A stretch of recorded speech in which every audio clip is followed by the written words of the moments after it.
வணக்கம். வணக்கம். கொரியர் கும்பகோணத்துக்கு அனுப்பணும். அனுப்பிடுவோம். ஆ, ஏன் ஒரு சின்ன விண்ணப்பம். என்ன? இந்த ஆபீஸோட சீப் யாரு? ஆபீஸுக்கு சீப் நான் தான். உங்க பேரு? கொரியர் கோபு. ஆ, கும்பகோணத்துல உங்க சீட்ல உட்காந்துருப்பாள் அவ பேரு? கொரியர் பாபு. பாபு. உங்க தோழனார் பேரு? ஏன் தேவசம் எதுவும் நடத்த போறியா? என்ன அனுப்பல அவசரமா பேசுறேல? சும்மா ஒரு டீடைல் தெரிஞ்சுக்கிட்டா ஏதாவது மெசேஜ் ஆனா எப்பவும் போல எங்க வேலையை செஞ்சுக்கலாம்.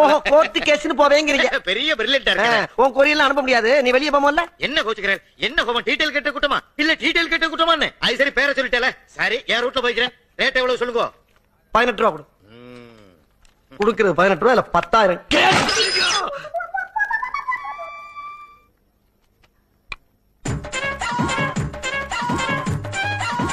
என்னையா இது? அவசரப்பட்டு குத்தி உடைச்சிட்டேன். என்ன ஏது நேக்கிட்ட கேட்கப்படாதா? சரி, என்ன இது? என் பொட்டாட்டி ஆசை ஆசையா என் மருமகனுக்காக வச்ச வத்த குழம்பு. ஓ, மெட்ராஸ்ல வச்சு கொரியர்ல கும்போணம் போதா? ஆமா. ஆமா, கும்போணத்துல வத்த குழம்பு வச்சா போலீஸ் பிடிச்சிருமா? அங்க என் ஆத்துக்காரி கைப்பக்குவ மாதிரி எவாளுக்குமே இல்லையே. ஏன் கைப்பக்கத்தை நீ பார்த்தது இல்லையே? நீங்களும் வத்த குழம்பு வைப்பேல? வத்த குழம்பு வைக்க மாட்டேன், ரத்த குழம்பு வைப்பேன். ரத்த குழம்பா? ஐயா, குசலாம்பா மூக்குல ஊத்திட்டா. ரத்தா. டேய், இந்த மங்கராசனால அடிச்சிட்டா. டேய், நான் கமிஷனர்ட்ட போகட்டா, கோர்ட்டுக்கு போகட்டா.